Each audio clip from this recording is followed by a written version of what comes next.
Welcome to another edition of Living Legacies. I'm Tom Morrow, your host, and this program is about talking with people who have had significant lives here in the North County. Today we have a very significant person, Charles Benjamin Weseloh, owner of Weseloh Chevrolet, and is from a long line of car dealers here in the county. Ben, welcome to the show. We appreciate you taking the time to come here today. Thank you, Tom. You were born in San Diego. You're a second generation San Diegan? Yes. Dad was born there too. Your father was Charles Yes. Weseloh? Yes.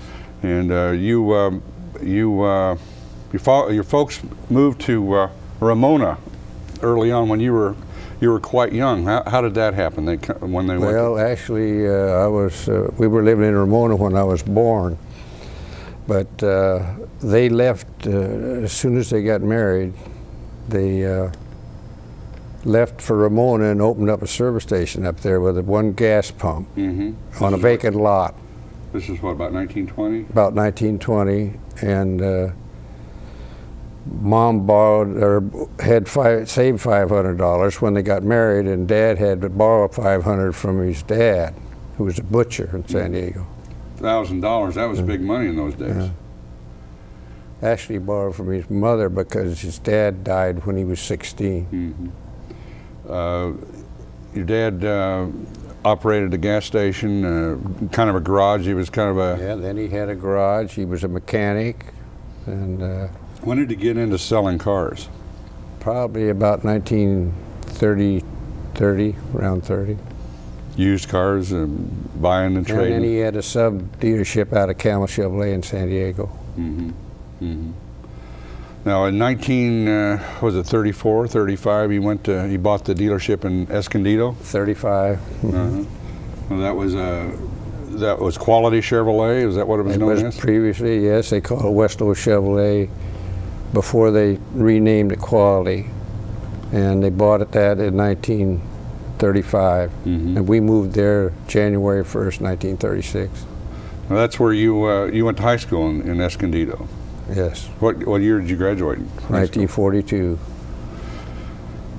You involved in sports? Well, not a lot on sports. My dad and mom sent me to school early, so I was a year younger than everybody else. Oh, I see. How old were you when you graduated? 17. 17. And in 1942, things were heating up in the world. You found yourself at USC. You went to the University of Southern California? Went to University of Southern California. And I joined the Naval Reserve right after Pearl Harbor. And they called me to active duty December 7th, 1942, a year after the war. And I'd finished my first 2 semesters at USC, and they assigned me to go back to USC in the NROTC program, or the V12 program. Yeah, but it was kind of the forerunner of the NROTC, right? Right, and then I applied for NROTC, and they accepted me for that. So that then I was taught by former Annapolis graduates the same courses that they had the Annapolis graduates in the NROTC program.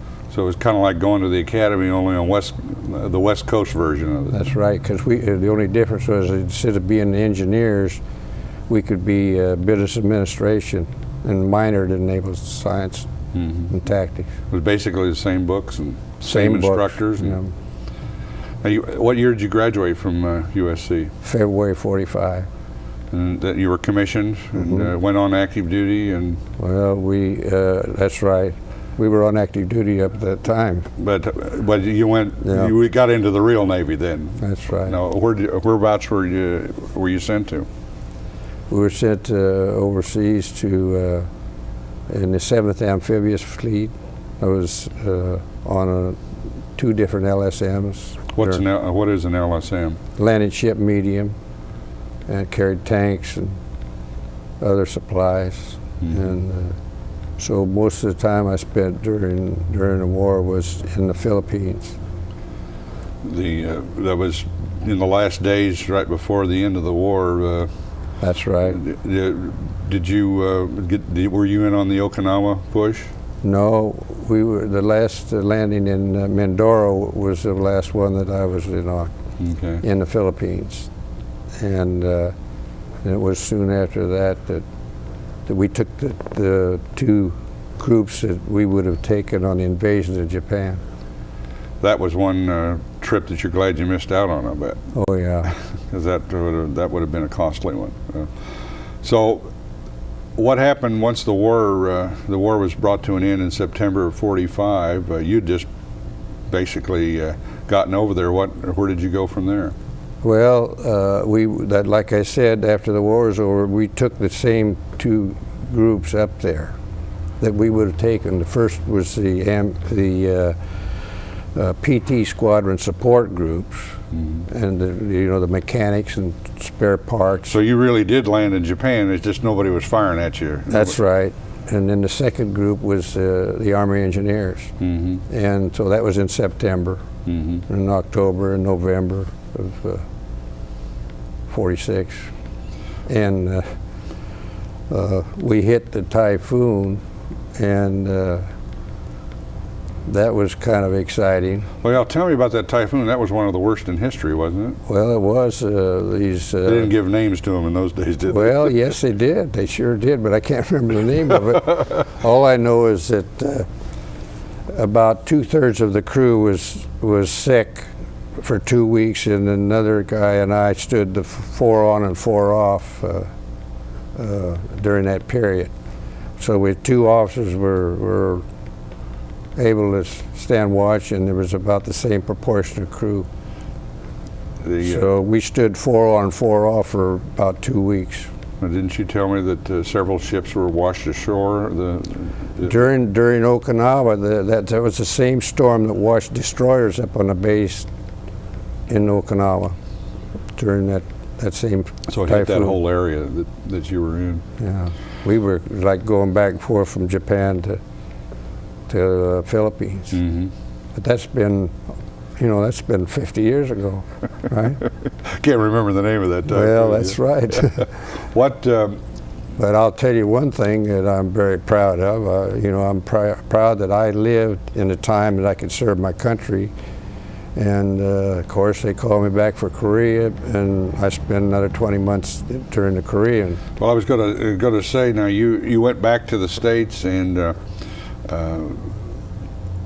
what did you do when you got back to the States? Were you released from active duty right away, or? Well, it took a while because everybody wanted to go home, and I hadn't been over there as long as a lot of the others, Sure. so they went home first. And so I think it was January by the time, or maybe, well, it wasn't January. I can't remember when we came home, but it was quite a while after the war was over. And then I went back, worked for my dad over in Escondido, Weseloh Chevrolet in Escondido, in the parts department. I worked in the service department. Well, now, you had graduated from USC, you've been in the Navy, an officer. Had you given any thought to staying in the Navy, or was it always in your mind to take up the family business? I think during orientation class in sophomore in high school, I told the classmates, in that class that I wanted to sell Chevrolets. That's what I wanted to do for the rest of my life. And I had definitely made up my mind by that time and knew that I was going to sell cars the rest of my life.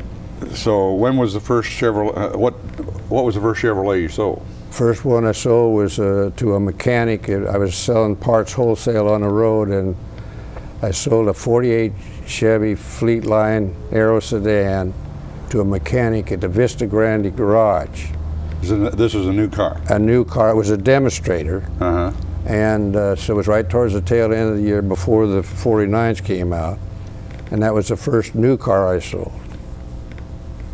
So then they decided that, I should sell cars. And so I started. Took you out of the parts department? Yeah, I started selling cars. And now this is your dad? yeah. Mm-hmm. And so my goal, after I'd been selling for a while, was to sell one car a day. The most I ever did in a month was 29 cars, and that was back when there was probably 10,000 people in Escondido.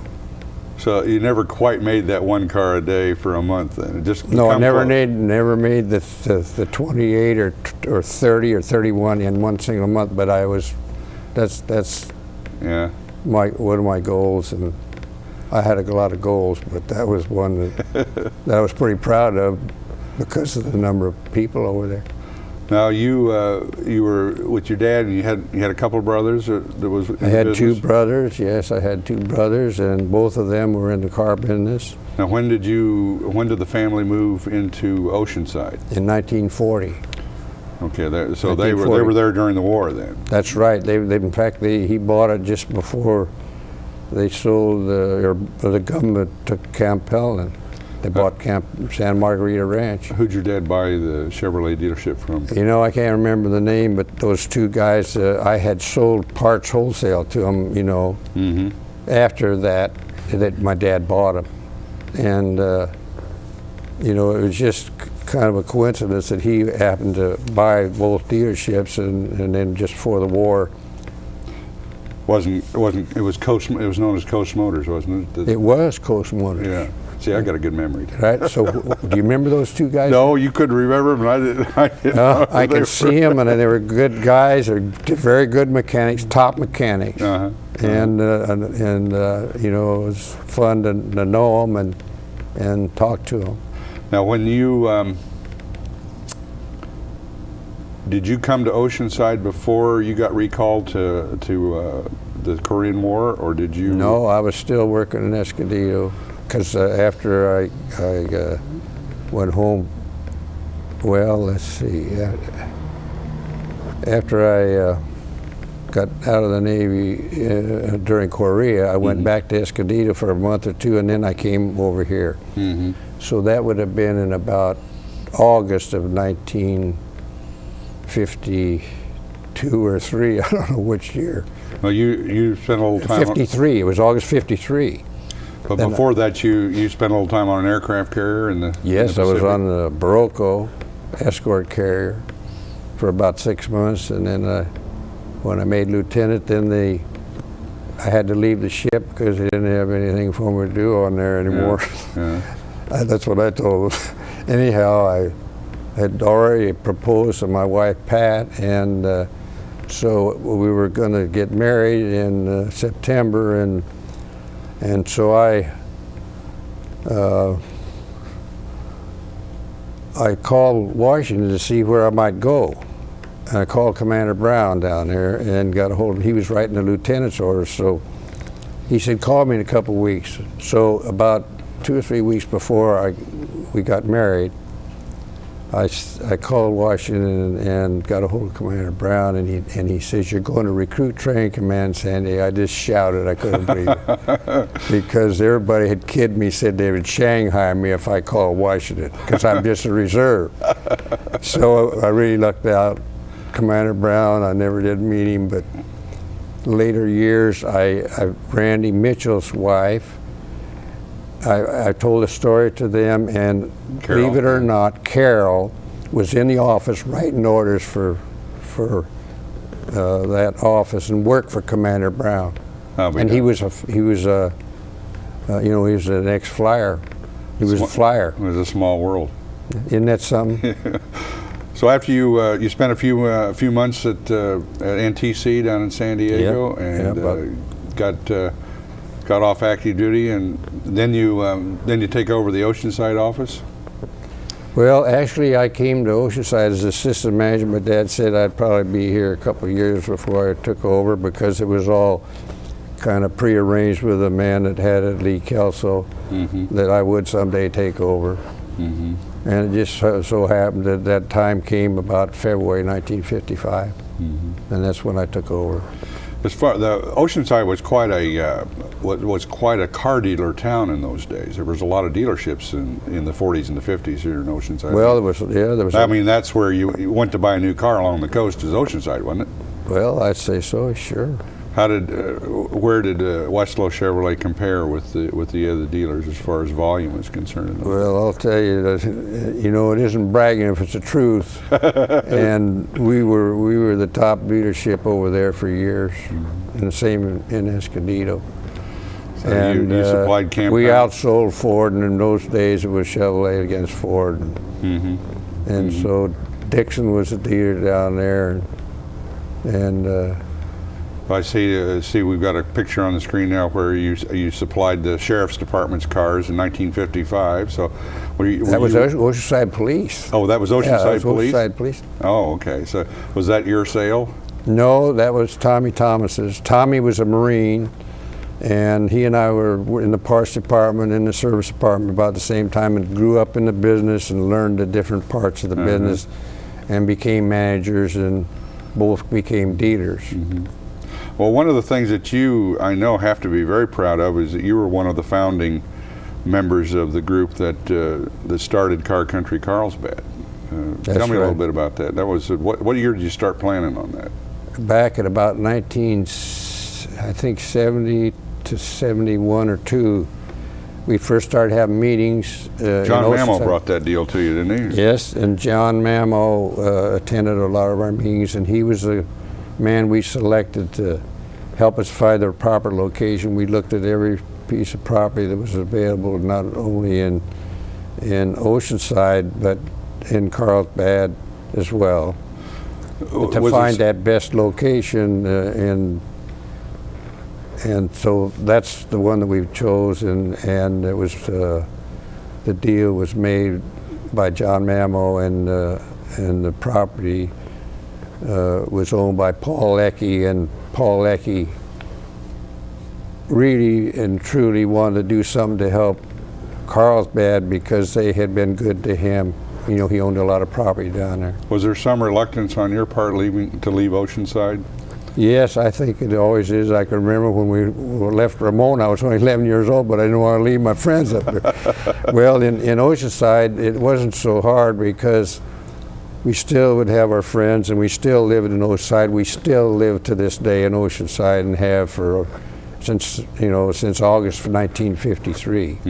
So we have a lot of friends in Oceanside. We raised our family there, and actually that's the thing that was the most important thing in my life. I wanted to have a good-sized family. I wanted to raise them up to be good parents. I wanted to have strong faith in God, and I've been blessed with that. And and besides that, I've been blessed with everything else you could imagine. I claim to be the most blessed person that I know of anywhere. I know you're very active in a lot of things. You headed up the United Way campaign one year, and was back in 1946. I had the whole North Coast from Encinitas, including Camp Helen. Now, have you been involved? I noticed there was I think we have a picture of you chauffeuring. Was it then Governor Reagan? But it was before he was even governor. It was during one of the presidential campaigns that he came to town, and I was on a committee with the former mayor, Urban Scalar, and Dean Howe, and myself. And we had this $100 plate dinner back in those days, if you could believe that. And we had it at Maury's Valley Inn. I'll be darned. And so that was. And Reagan was a guest speaker? He was, yes, and he was campaigning for one of the presidential or vice presidential candidates. I can't remember, but this was before he really got into politics, as far as himself. But there's the greatest president ever lived in my lifetime. Well, I couldn't disagree with you on that. I think. And Urban Scar was the best mayor we ever had in my life. Did he ever forgive you for moving the dealership down to Carlsbad? I mean, you had a lot of rocks thrown at you over that, didn't you? Well, yeah, a lot of people were unhappy, but it just couldn't be helped because really and truly we had to have a flat area that was near the freeway, and through Oceanside all that property was gone except where the high school is. You know, we'd had to move to high school. It's too bad Irwin still isn't still living. He was really responsible for building the harbor. That's right. Oceanside Absolutely. Harbor. That was probably his greatest claim to fame. That's right, and what a wonderful thing that was. Oh gosh, yes, that's our gemstone. Tell me a little bit about your family. Now, you have how many sons? We have 5 sons. Pat and I have 5 sons and 1 daughter. Mm-hmm. The oldest son, Mike, and the third son, Pete, are both working in a dealership in Carlsbad and have been there for, since they got out of college. Keeping that Weseloh Chevrolet name alive, right? Yeah, and actually, Mike has been running the dealership for about 12 years now, since about 1987, in 1st August in 87. And Peter's a used car manager at this time. What are your other sons do? Kenny is the second son, and he has got a real good job with Wells Fargo Bank. He had the loan, what the heck they call it, the loan center up in the Bay Area, and when they had 3 big loan centers, and they closed both of those, one in San Diego, one in Northern California, and then they moved them all into him, so he went from about 90 to about 150 employees that he had at that time. And then since then, he's moved into where he's an asset manager and calls on the banks and looks over all their loans and whatever he has to do to go back at the home office in San Francisco. What about Jerry? What does he do? Jerry works for Tim Aldrich, my son-in-law that's married my daughter, a farmer's insurance agent here in Oceanside. Susan's your daughter? Susan's my daughter, our daughter. You mentioned to me that they were the 2 best salesmen in the family. I'd say, Suzanne and Jerry are, the best 2 salesmen in the family of my kids, in my opinion. Of course, that's my opinion. Yeah. And I might not get 100% agree with that by a long ways, because they're all active in selling in the business. And how many grandkids you got? We got 17 grandchildren. Any of them going to be car dealers? I hope so, because we got a couple that really look like they'd be good with me. Well, Kevin, Mike's boy, just is doing pretty good in that shootout for the the parish. Do you think he'll win that Chevrolet? Well, I don't know. That sure would be something, wouldn't it? Well, by the time this is aired, we probably will know that. But talk about just a little bit about the golden rule. You've prided yourself that this is something that you learned from your parents. That's right. To treat others the way we'd like to be treated, and that's treat the customer the way we'd like to be treated if we were the customer. We treat the employees the way we'd like to be treated if we were the employee. We do the same with the suppliers that we deal with that furnish us supplies for our business. Treat them the way we'd like to be treated if we were the supplier, and the same with the factory. Well, it's worked pretty good over the years. Absolutely. Now, I know that it's worked so good that Time Magazine gave you one of its awards here not too long ago. You at the Time Quality Dealer Award. What year was that? I think it was 91. Now, there's only like 67 dealers all over the world that got that award. That's right, that year. But each year they. But yeah. But then we were one of about 67. You don't get that award by being a shuck and jive artist as far as an automobile dealer is concerned. You have to be a good, honest, ethical dealer to get that award. And then in addition to that, you have to do community work, and you have to put back into the community. You can't just take everything and. Well, I know putting back into the community is something that you do a lot of. The Mission San Luis Rey is something that's near and dear to your heart. Yes. You have done a lot of work helping to restore the mission. And well, we've been active in the Catholic faith, all our life. We were born Catholics, and we are very proud of our faith. We're proud of our family. We're proud of our religion. And when we're down here on this earth, we're here to help others, and when we help others, that's when we feel the best. And And so I think that's another thing that we really believe in, helping others. And when we are in business and furnish jobs to these people so they can support their family, that's helping people. Well, I think that, you told me that there isn't too many days that aren't a good day to buy a Chevrolet. So That's right. That's Ben, for sure. listen, this has been a delight to have you in here, and you're one of my good friends and fellow Rotarian, and we appreciate you taking the time. And we appreciate you at home taking the time to watch Living Legacies. We'll be back the next time with another edition of Living Legacies. I'm Tom Morrow, your host. Thank you and good night. Thank you, Tom. This program is made possible through the generous underwriting grants of Hatter Williams and Pretty Insurance Services of Oceanside, providing North County with complete insurance needs for more than half a century.